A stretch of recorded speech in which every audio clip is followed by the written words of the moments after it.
大家好，我是小颖。今天我们用豆腐皮和青椒来做好吃的。首先把青椒去籽，然后取出擀面杖压一压，压过的青椒比较容易入味。再切成青椒圈，然后再切碎，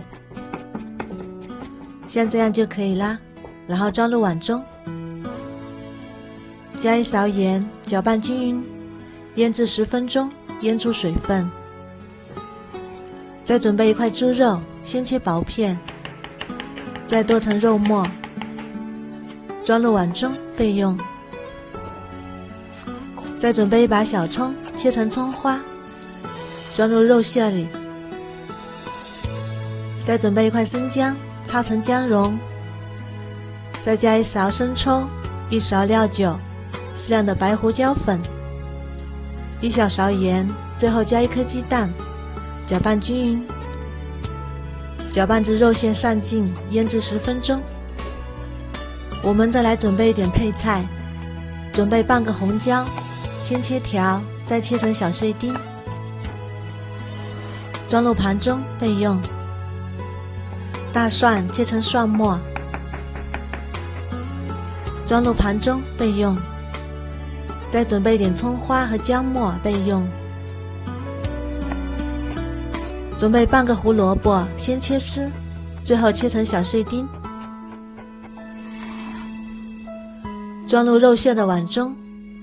再准备一块纱布，把腌好的青椒倒入纱布里，然后用力把水分挤出来，挤出来的青椒汁不要倒掉，留着备用。把青椒装入肉馅中，搅拌均匀，像这样就可以啦。再另准备一个碗，打入1颗鸡蛋，把鸡蛋搅散备用。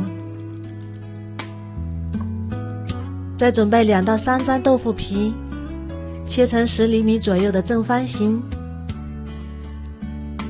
像这样就可以啦。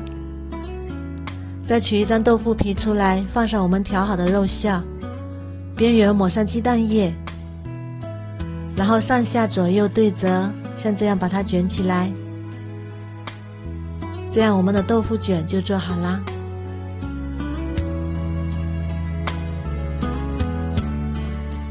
热锅放油，油热之后放入豆腐卷，开中火煎至一面金黄，然后再给它翻个面，煎至2面金黄，像这样有一点虎皮状。然后把豆腐卷拨到锅边，倒入葱姜蒜末，炒出香味。炒香之后加1勺黄豆酱，炒出酱香味。